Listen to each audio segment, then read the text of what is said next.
اعوذ باللہ من الشیطان الرجیم بسم اللہ الرحمن الرحیم الحمدللہ رب العالمین والصلاة والسلام علی محمد اہل بیتہ الطیبین الطاہرین بسم اللہ الرحمن الرحیم یا ایھا الذین آمنوا اتقوا اللہ وکونوا مع الصادقین. صلوات پڑھیں محمد اور آل محمد. اللہم صلی علی محمد آل محمد وعجل فرج. جی روز شہادت امام موسیٰ کاظم علیہ السلام کا آنے والا ہے، اور اس آج روز شہادت ہے امام موسیٰ کاظم علیہ السلام کا، اور اس حوالے سے کہ امام موسیٰ کاظم علیہ السلام حضرت امام موسیٰ کاظم علیہ السلام کی زندگی کے بارے میں ہم پڑھتے ہیں کہ زندگی امام موسیٰ کاظم کی، اگرچہ یہاں اس معاشرے میں خاص نقطے ہیں، خاص چیزیں ہیں جو بیان کی جاتی ہیں، بس اگر بیان کرنا ہوگا تو بس تھوڑا سا مسائل بیان کر لیتے ہیں امام موسیٰ کاظم علیہ السلام. وہ جو پوری زندگی ہے، معجزانہ زندگی ہے، اس پہ نظر نہیں ڈالی جاتی. سب سے پہلے طبرسی نے کہا ہے کہ کان الناس بالمدینۃ یسمونہ زین المجتہدین. طبرسی کہتے ہیں کہ امام موسیٰ کاظم علیہ السلام کو مدینے کے لوگ عبادت الہی کے سلسلے میں لوگوں کی زینت کہا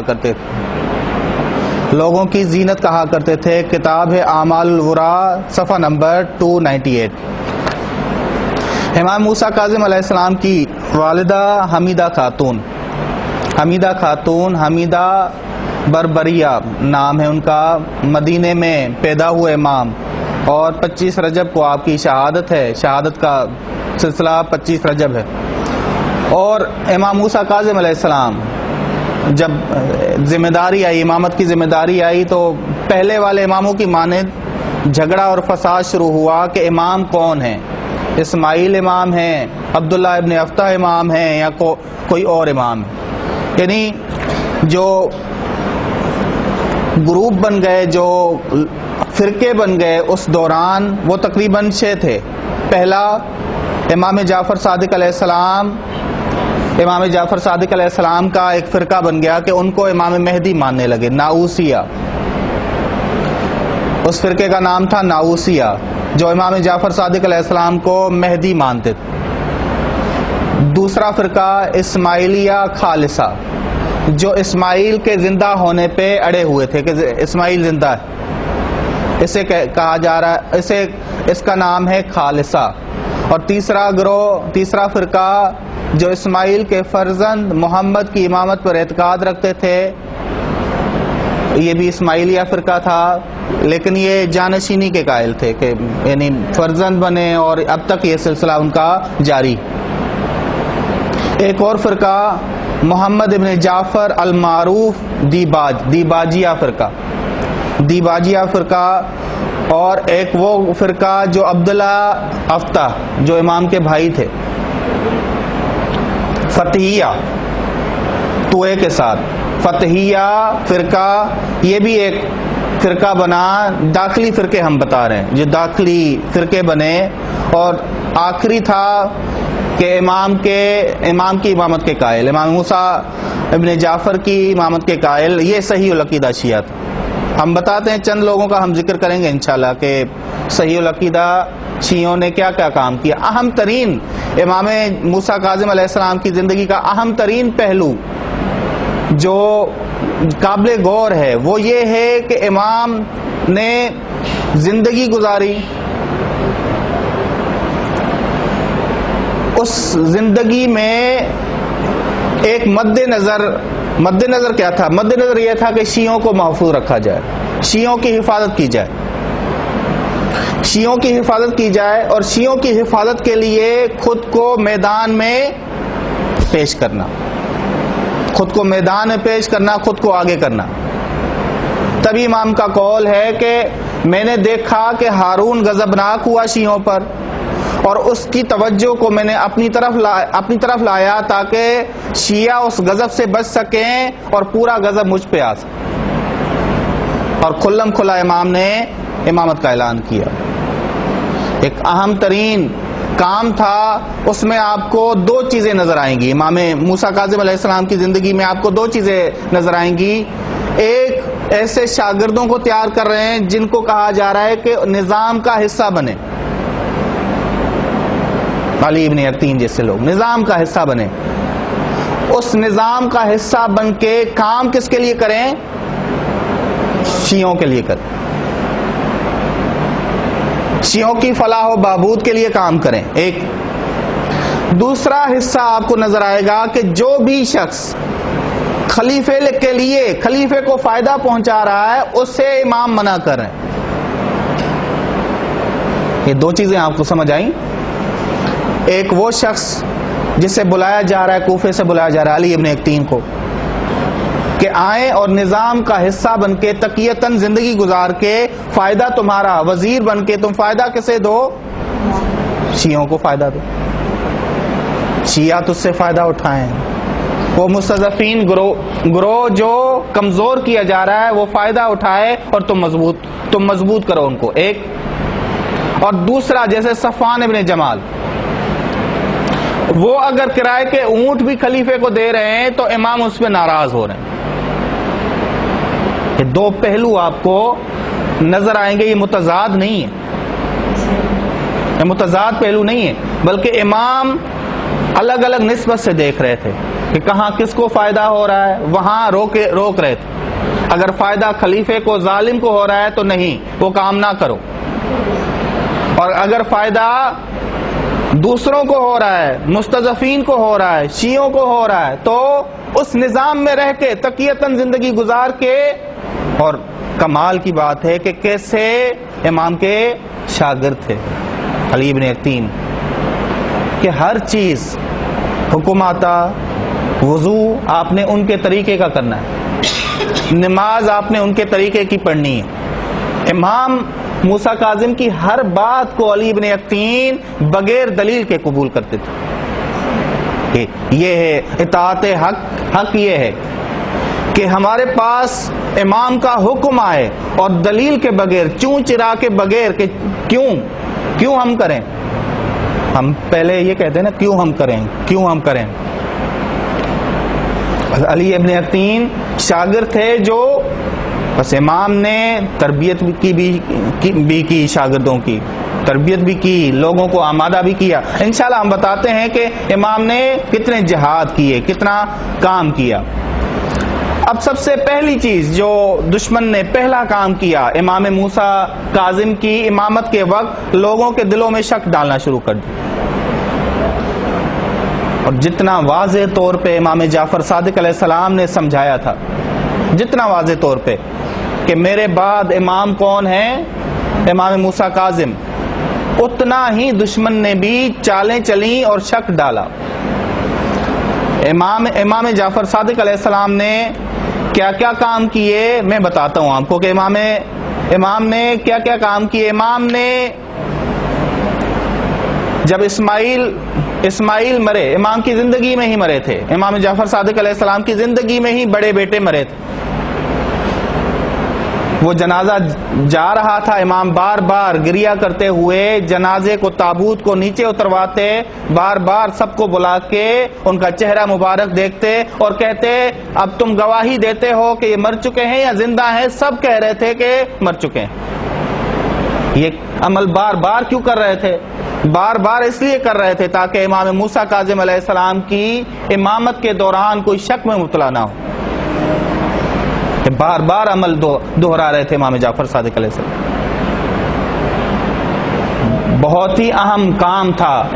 امام سمجھ چکے تھے علم غیب کی بنا پہ کہ کچھ لوگ ہیں جو شک ڈالنے کی کوشش کریں گے، داخلی طور پہ بھی، خارجی طور پہ بھی کام ہو رہا ہے. بس امام نے بار بار یہ کام کیا، بار بار، حتیٰ کہ ایک جگہ پہ امام نے یہ اسحاق ابن سیرفی سے فرمایا کہ میں نے امام جعفر صادق علیہ السلام کی خدمت میں جب حاضر ہوا تو سوال کیا کہ اسماعیل کی امامت آپ کی طرف سے ہے یا نہیں. امام نے مکمل انکار کیا اور کہا کہ اس لحاظ سے جو محبت ہے میری امام موسیٰ کاظم سے، اس کسی کو میں شریک نہیں کرنا چاہتا.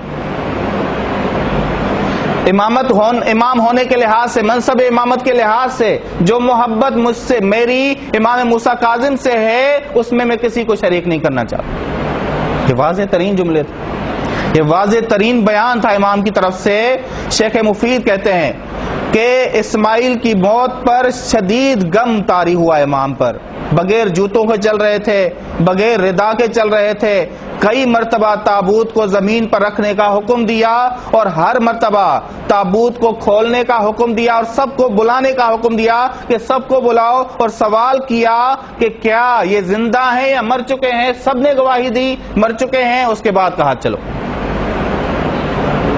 یہ ایک ایسا عمل تھا، ایک منظم کام، پوری نظر تھی امام جعفر صادق علیہ السلام کی، پورا معاملے کو سمجھ چکے تھے امام جعفر صادق علیہ السلام کے داخلی طور پہ بھی فرقے بننے ہیں اور خارجی طور پہ بھی فرقے بننے ہیں۔ ٹھیک، بس یہ امام جعفر صادق علیہ السلام نے یہ کام کیا۔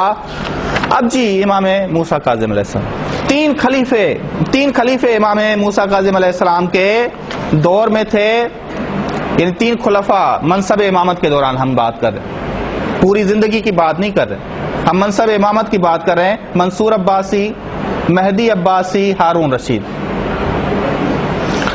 اب جی منصور نے امام سے درخواست کی کہ عید نوروز کے دن وہ آئیں تو تحائف دیے جائیں گے، ایک رنگ کا کھانا کھلایا جائے گا، ایک رنگ کے لباس پہنائے جائیں گے۔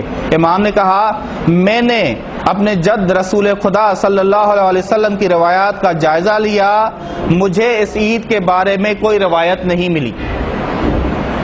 یہ ذہن میں رکھیے گا، امام یہ رد نہیں کر رہے کہ عید نوروز میں دعائیں نہ پڑھیں، وہ جو کام ہو رہا ہوتا ہے، وہ جو مخصوص کام کہ دعاؤں پہ نظر نہیں ہوتی، پھولوں پہ نظر ہوتی ہے کہ وہ آپس میں مل رہے ہیں یا نہیں مل رہے،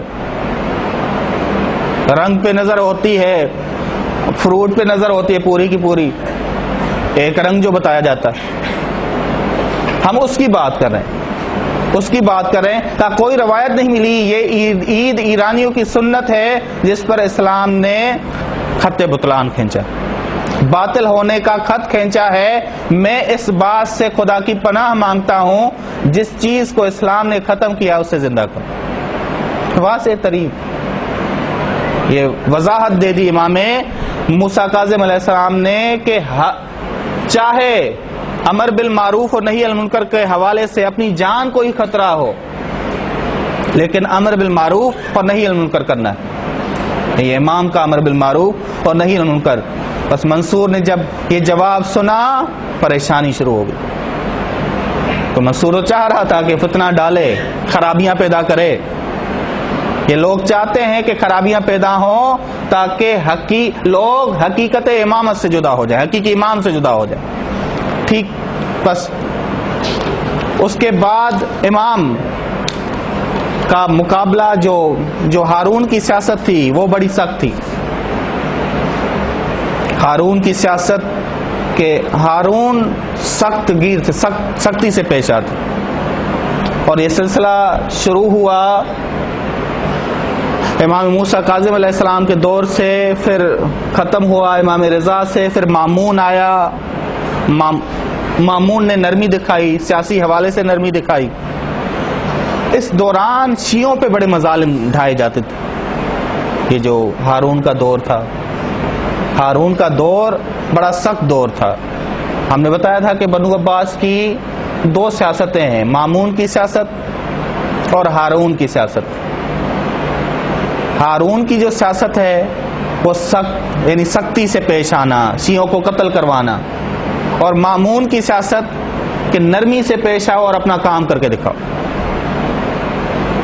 پھر جب دیکھا کہ مامون کی سیاست میں وہ کامیاب نہیں ہو سکے، پھر متوکل نے آ کے دوبارہ اسی سیاست پہ عمل کیا جو ہارون کی سیاست تھی۔ بس آپ کو سمجھ آ گیا، ایک پیریڈ تھا جہاں سختی بہت زیادہ تھی، وہ تھی ہارون کی سیاست، جو سب سے زیادہ سختی آئی شروع میں، ہارون کی سیاست، پھر مامون کی سیاست، پھر متوکل کی سیاست۔ یہ تین آپ نے یاد رکھنے ہیں دور، یہ تین یاد رہیں آپ کو کہ متوکل مامون کی سیاست پہ ہی چلا، تھوڑا اور زیادہ سختیوں کے ساتھ۔ بس امام نے معاملہ دیکھا کہ شیعوں پہ سختی کی جا رہی، ٹارگیٹ کر کے مارا جا رہا ہے، اب ان کی حفاظت لازم۔ امام نے ہارون کو اپنا خوف تھا کہ شیعہ حضرات یا بہت سارے لوگ امام سے ملنے آتے ہیں، ہماری کرسی کو خطرہ ہے، اور اس وجہ سے یہ سختیاں ڈالنا شروع کر دی۔ بس جاسوس جو خبر دیتے ہارون کو، اس بنا پہ اس کے گھر پہ اٹیک کیا جاتا، حملہ کیا جاتا، اسے مارا جاتا ہے، اسے قید میں ڈالا جاتا۔ امام موسیٰ کاظم علیہ السلام نے کہا کہ میں نے اب جہاد کرنا ہے، میں نے اب میدان عمل میں آنا ہے۔ میدان عمل میں آئے اور تقریباً 4 بڑے جہاد، ہم کہہ سکتے ہیں کہ 4 بڑے جہاد امام موسیٰ کاظم علیہ السلام نے کیے۔ ہم ہو سکتا ہے 5واں بھی کسی کو ملے، 6واں بھی کسی کو ملے، لیکن ہم موٹے موٹے 4 بتا دیتے ہیں کہ چار جو ہیں جہاد امام نے بڑے اہم ترین کیے۔ پہلا، ہارون کے غضب کو اپنی جانب موڑا جائے تاکہ شیعہ محفوظ ہوں، یہ اہم ترین جہاد۔ آپ کو نظر آئے گا، تاریخ جا کے پڑھیں، وہ جو مکالمے ہوئے ہیں وہ جا کے پڑھیں۔ مثلا ایک مرتبہ خلیفے کے ایک نمائندے نے آپ سے کہا، امام موسیٰ کاظم علیہ السلام، خلیفہ آپ سے معذرت خواہ ہے اور اس نے آپ کی آزادی کا حکم دیا ہے، اس شرط پہ، غور سے سنیے گا، اس شرط پہ کہ آپ ان سے ملاقات کریں اور معذرت کر لیں اور کہیں کہ میں آپ سے راضی ہوں۔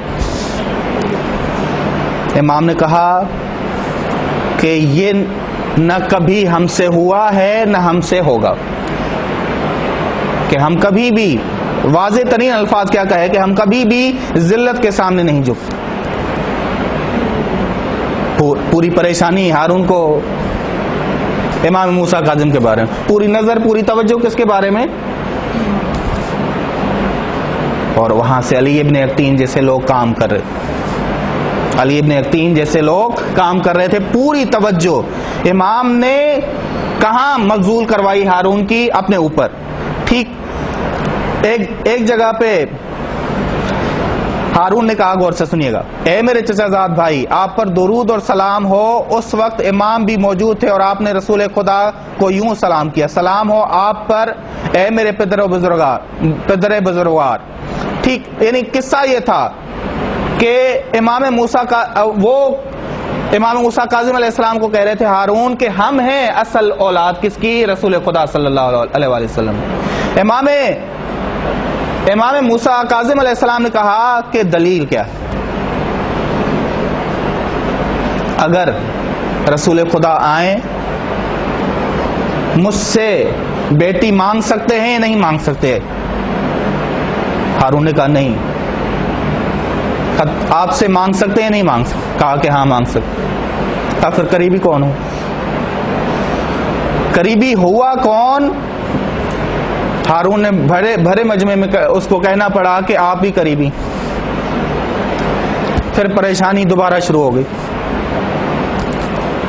امام موسیٰ کاظم علیہ السلام کا کردار آپ کو نظر آئے گا کہ امام موسیٰ کاظم علیہ السلام نے کوشش کی ہے کہ اس کی نظر کو، اس ظالم کی نظر کو شیعوں سے ہٹا کے اپنے اوپر رکھی جائے۔ یہ ایک اہم ترین کام کیا امام موسیٰ کاظم علیہ السلام، ایک اہم ترین سیاست تھی امام، اہم ترین سیاست، یہ پہلی سیاست، پہلا جہاد۔ دوسرا، فکری اور نظریاتی بیداری پیدا کرنا۔ علی ابن اقتین جیسے لوگ بغیر دلیل کے ہر کام مانا امام کا۔ وضو آپ نے سنیوں کے طریقے کے مطابق کرنا ہے، کرنا شروع کر دیا۔ کیوں نہیں؟ سوال تھا ہی نہیں، اعتراض تھا ہی نہیں۔ نماز آج ہاتھ باندھ کے پڑھنی ہے، ہاتھ باندھ کے۔ فکری اور نظریاتی بیداری پیدا کی۔ بہت ضروری ہے کہ معاشرے میں فکری اور نظریاتی لوگ پیدا ہوں، فکری اور نظریاتی لوگ پیدا ہوں۔ بڑا دکھ ہوتا ہے کبھی کبھار کوئی کہتا ہے کہ عقل ہماری قبول کرتی ہے، وہ پیغمبر، باطنی پیغمبر، کہ آپ ٹھیک کہہ رہے ہیں، لیکن پھر بھی آپ کے بارے میں شک ہوتا ہے۔ یعنی حد ہو گئی. عقل جب پیغمبر کہہ رہی ہے، بس ذہن میں رکھیے گا فکری بیداری ضروری ہے. فکری طور پہ ہم نے سوچ کے کہ سامنے والا کیا کہہ رہا ہے، کوئی بھی ہو، نتیجہ کیا دے رہا ہے، اور ہم نے اسے قبول کرنا ہے یا نہیں کرنا. ہمارا دین اس کی اجازت دیتا ہے یا نہیں دیتا، ہمارا دین اس غلط عقیدے کی اجازت دیتا ہے یا نہیں دیتا. ہمارے امام، اتنی آشنائی ہمیں اپنے ائمہ کے بارے میں ہونی چاہیے. تبھی ایک مثال آپ کو صفوان کی نظر آئے گی. کہا کہ اے صفوان، امام نے کہا اے صفوان، تمہاری ساری صفات مجھے پسند ہے ایک صفت کے علاوہ. ذرا فکری بلندی دیکھیں. صفوان نے کہا قربان جاؤں وہ صفت مجھے بتا دیں. کہا کہ آپ نے اپنے اونٹ ظالم کو کرائے پہ دیے ہیں. اور دلیل جب دی کہ جب تک اونٹ ہوں گے زندہ رہنے کی تم دعا کرو گے، اور جو ان کے زندہ رہنے کی دعا کرے وہ ہم میں سے نہیں ہے بلکہ واصل جہنم ہوگا. صفوان نے کاروبار ہی ختم کر دیا. فکری نظریاتی بلندی دیکھیں گے. امام ایسے لوگ چاہتے تھے کہ ایسے لوگ ہمارے پاس. انداز دیکھیں کہ تمہاری ساری صفات مجھے بہت پیاری لگتی ہیں ایک صفت کے علاوہ. اور شاگرد دیکھیں قربان جاؤں وہ مجھے بتا دیں گے. اور جب پتا چلا پورا کاروبار، امام نے نہیں کہا کہ پورا کاروبار ختم کرو، امام نے کہا کہ وہ کام صرف وہ کاروبار کا وہ حصہ تیرا غلط ہے، پورا کاروبار ختم کر دینا. یہ کمال ہے ایک شاگرد کا. ایک فکری بلندی دیکھیں، نظریاتی بلندی دیکھیں کہ امام میرے اس کاروبار میں اس چیز کو ناپسند کر رہے ہیں، پورا کاروبار ہی چلا جائے میرا. یہ اہم ترین دوسرا معاملہ. تیسرا معاملہ نظام میں داخل کرنا لوگوں کو تاکہ شیعوں کے لیے کام کیا جائے. ایک اہم ترین صرف علی ابن یقطین کو نظام میں داخل کیا. علی ابن یقطین ہیں کون؟ 124 ہجری میں پیدا ہوئے، کوفہ جائے پیدائش. کوفہ سے بغداد آئے ہی امام موسیٰ کاظم کی وجہ سے. امام موسیٰ کاظم علیہ السلام کی وجہ سے آئے. 3 اماموں کو درک کیا، امام جعفر صادق، امام موسیٰ کاظم اور امام رضا علیہ السلام. امام موسیٰ کاظم علیہ السلام نے فرمایا اے علی ابن یقطین، کچھ افراد کو خداوند عالم بہت زیادہ دوست رکھتا ہے، کیونکہ خداوند عالم نے، غور سے سنیے گا، خداوند عالم نے ان کو وسیلہ بنایا ہے تاکہ وہ لوگ ہمارے شیعوں کو اذیت سے بچائیں. اے علی ابن یقطین، ان افراد میں سے جو خدا کے دوست ہیں تم بھی. کمال. یہ امام کی طرف سے سند مل جائے کہ ان میں سے تم بھی. خدا جنہیں دوست رکھتا ہے. علی ابن یقطین، تم خالص میرے اطاعت گزار. خالص، لفظ خالص اندازہ لگائیں. خالص ہم پڑھ چکے ہیں کہ خالص کا معنی کیا ہے. ملاوٹ کے بغیر، کوئی شک نہ ہو، کوئی تردید نہ ہو. شک اور تردید کے بغیر. نظام کا حصہ ایسے لوگوں کو بنایا جاتا ہے جو خالص ہوں. ایسا نہ ہو کہ مال کی دولت، دنیا کی دولت، تکبر آ جاتا ہے نا. گاڑی میں بیٹھے تکبر آ جاتا ہے. اس تکبر کو مٹانا بھی ہوتا ہے، ختم بھی کرنا ہوتا ہے. ایسا نہ ہو کہ وہ چیز حائل ہو جائے ہمارے. تبھی امام نے کہا ہے کہ فلسفہ کیا ہے ماہ رمضان کا، گرمیوں میں آنے کا. اگر سورج کی دھوپ کے نیچے چلو تاکہ تکبر ختم ہو جائے. امام جعفر صادق علیہ السلام کو کہ چلو، گھومو، پیدل چلو تاکہ تکبر ختم ہو جائے اور سمجھ جاؤ کہ خدا کے ہاں ہر ایک نے مساوی طور پہ حاضر ہونا. ایسے خالص لوگ جن کو کوئی لالچ نہیں تھی، کوئی اپنی پڑی نہیں ہوئی تھی کہ میں نے اپنے لیے کچھ کرنا ہے، ایسے لوگ تیار کیے اور نظام کا حصہ بنائے. یہ اہم ترین لوگ. تبھی امام موسیٰ کاظم علیہ السلام نے ان کے لیے دعا فرمائی، اے خدا علی ابن یقطین کو اعلیٰ علیین میں سے قرار دے اور اپنی مغفرت اس کے لیے قرار دے اور اعلیٰ مقام تک اسے پہنچا. علی ابن عقیل. اور ایک اور تھے حماد ابن عیسیٰ. حماد ابن عیسیٰ طولانی عمر تھی ان کی. یہ بڑے خوش نصیب تھے کہ امام سجاد کو بھی درک کیا تا امام تقی علیہ السلام تک. بہت خوش نصیب علمی لحاظ سے کام کرنے والے حماد ابن عیسیٰ طولانی عمر. بس یہ بھی خوش نصیب تھے اور سب اماموں کو. اور خوشنودی امام موسیٰ کاظم علیہ السلام کو پایا. خوشنود تھے, خوش تھے امام حماد ابن. بتاتے تھے کہ جب بھی میری کسی حدیث میں رجوع کرو تو حماد ابن عیسیٰ سے پوچھا کرو. بس یہ لوگ تھے. بس تیسرا کام نظام میں علی ابن عقیل جیسے لوگوں کو داخل کرنا, تربیت کر کے تاکہ شیعوں کے لیے کام کریں اور خالص بنا کے. خالص امام نے صرف کیا دی؟ خالص ہو تم. چوتھا, خلیفے کے ساتھ کوئی بھی وفاداری کر رہا ہے, کوئی بھی مددگار ہو رہا ہے, اسے روکنا, اسے منع کرنا. جو ہم نے صفوان کی مثال بتائی, اسے روکنا, اس سے منع کرنا. یہ ایک اہم ترین پوائنٹ ہے, یہ اہم ترین حصے ہیں امام موسیٰ کاظم علیہ السلام کی زندگی. ٹھیک, بس امام موسیٰ کاظم علیہ السلام کی زندگی ظاہراً لگتا یہ ہے کہ زندان میں گزری, لیکن باطنی طور پہ دیکھیں کہ امام زندان میں نہیں تھے, باہر تھے. کیونکہ ایسے خالص افراد کی تربیت کر کے امام نے معاشرے کو دیا, گویا امام کے جانشین کام کر رہے تھے, یعنی امام کام کر رہے تھے. یہ ایک معجزہ ہے. ہم مصائب پڑھتے ہیں نا کہ زیادہ امام کہاں رہے؟ زندان میں رہے. لیکن ذہن میں یہ بھی رکھیے گا, زندان میں رہ کے باہر تھے امام. یہ ایک کمال ہے. ایسے لوگ, ایسے افراد پیدا کر دیے امام نے جو معاشرے کی اصلاح کر رہے تھے. جس طرح امام چاہ رہے تھے اسی طرح چل رہے تھے. خداوند عالم بھی ایسی ہمیں توفیق عطا فرمائے کہ ہم بھی ان کی چاہت کے مطابق قدم اٹھاتے جائیں, کام کرتے جائیں. ٹھیک, امام کی اسیری کا سبب بننے والے واقعات ہم نے کہا کیا تھے؟ حق گو ہونا. ایک تو نظر کو ہٹانا کہ ہارون کی نظر شیعوں پہ نہ پڑے, اور حق گو ہونا, حق بیان کرنا. یہ بار بار ایسے واقعات رونما ہوتے جس میں امام جو ہے ہارون کو نصیحت کرتے, اور ہارون جب وہ نصیحت سنتے ان کے اندر آگ لگ جاتی.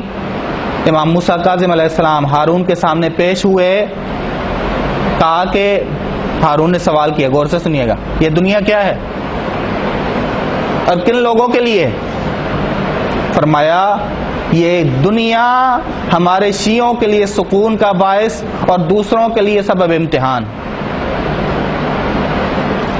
ہارون نے کہا تو کیوں اس کا مالک اس سے اپنے اختیار میں نہیں لیتا؟ آپ نے جواب دیا جب یہ آباد تھی تو غصب کیا گیا اسے, یعنی وہ خلافت کی طرف جا رہے ہیں, غصب کیا گیا اسے. اب جب یہ آباد ہو جائے گی تو اس کے مالک تک آئے گی, وگرنہ غیر آباد. کس کی طرف اشارہ کر رہے ہیں؟ امامت سیاسیہ کی طرف.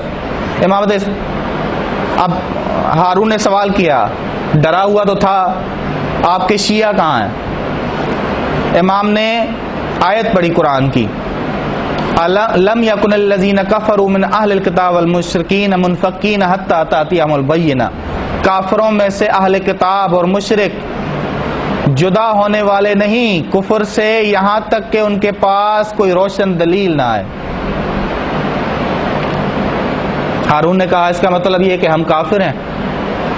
فرمایا نہیں, لیکن ان جیسے ہو ضرور, کافر نہیں ہو, ان جیسے ہو ضرور. جو قرآن میں جہاں آیا الم تر الی الذین بدلوا نعمت اللہ کفرا, کیا تم نے نہیں دیکھا ان لوگوں کی طرف جنہوں نے خدا کی نعمت کو کفر میں بدل ڈالا اور اپنی قوم کو اور اپنے آپ کو ہلاکت میں ڈال دیا. سورہ بینہ کی آیت نمبر 1 اور سورہ ابراہیم کی آیت نمبر 28. پہلی والی سورہ بینہ کی تھی اور بعد والی سورہ ابراہیم کی. اس موقع پہ ہارون کو غصہ آیا، ہارون کو غصہ آیا اور سختی بڑھ گئی، اور امام کی عبادت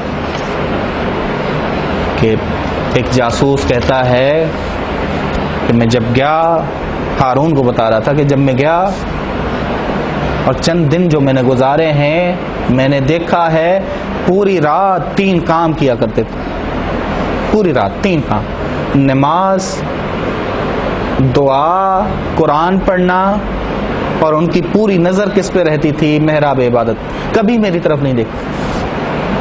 یہ 3 کام کیا کرتے تھے، توجہ پوری محراب عبادت میں، نظر پوری، کبھی مجھے نہیں دیکھا، ہمیشہ نماز میں مشغول، ہمیشہ دعا میں مشغول، ہمیشہ قرآن پڑھنے میں مشغول، اور محراب عبادت میں توجہ کا۔ دن کو میں روزے دار پایا، دن میں میں نے ان کو روزے دار پایا، اور رات کو میں نے شب زندہ دار پایا۔ یہ ہے امام موسیٰ کاظم علیہ السلام کی سیرت۔ کتنی کامل سیرت، اتنی کامل، اتنی مکمل، خدا کی بارگاہ میں بھی پورے ہیں، دنیاوی کام بھی پورے انجام دیے۔ ٹھیک، اب آتے ہیں امام کے شہادت کا کچھ، کہ ابن حجر مکی سوائق المحرقہ میں لکھتے ہیں کہ ہارون رشید نے آپ کو بغداد میں قید کر رکھا تھا، اور امام کا جو علم تھا، عبادت تھی، اس کے چرچے کہاں ہونے لگے؟ زندان میں بھی ہونے لگے۔ عجب، جو بھی زندان میں محافظ رکھا جاتا وہ ہارون کے سامنے امام کی تعریف ہی کرتا، خوشی ہوتا اور پیاری صفات بیان کرتا، ہارون کے غیظ و غضب میں اضافہ ہو جاتا۔ یہ غیظ و غضب میں اضافہ ہوتا۔ فَلَمْ يُخْرِجْ مِنْ حَبْسِهِ إِلَّا مَيْتًا مُقَيَّدًا، نہیں نکلے امام قید خانے سے مگر مردہ حالت میں اور زنجیروں میں جکڑے ہوئے، زنجیروں میں جکڑے ہوئے۔ بس آپ کی شہادت کے بعد آپ کے ہاتھوں اور پیروں میں ہتھکڑیاں اور بیڑیاں تھیں۔ وجہ کیا تھی؟ وجہ یہ تھی کہ پوری توجہ ہارون کی کس کی طرف کر دی تھی؟ امام نے اپنی طرف کر دی تھی، کہ غیظ و غضب شیعوں پہ نہ پڑے بلکہ مجھ پہ پڑے۔ یہ ایسے ہوتے ہیں امام۔ تبھی امام زمان علیہ السلام فرماتے ہیں کہ یہ نہ سمجھیے گا کہ ہم تمہارے کسی کام سے بے توجہ ہیں، ہم تمہاری دیکھ بھال نہیں کرتے، یہ نہ سمجھیے گا۔ اگر ہم دیکھ بھال نہ کرتے، توجہ نہ کرتے، تو لوگ تمہیں اچک کے لے جاتے، تباہ و برباد کر دیتے۔ یہ جو ہماری حفاظت ہو رہی ہے، یہ کس کی وجہ سے؟ حجت اللہ کی وجہ سے۔ ہمیں اسے یاد رکھنا چاہیے، اور تمام ائمہ علیہ السلام کی سیرت کو پڑھنا چاہیے، اور بالخصوص امام موسیٰ کاظم علیہ السلام کی زندگی معجزانہ تھی، اور آج کا دن انہی سے منسوب ہے، انہی کی شہادت سے منسوب ہے، اور ہم توسل کرتے ہیں کہ امام ہمیں بھی اپنا خلوص ہمارے لیے بھی ظاہر کر دیں، اور ہمیں بھی خالص ہونے کا لقب دے دیں، اور ہمارے اندر صلاحیت آ جائے کہ ہم بھی خالص بن جائیں، صرف آپ نہ کہیں، ہم بھی خالص ہو جائیں۔ وصلی اللہ علی محمد اہل بیتہ الطیبین الطاہرین۔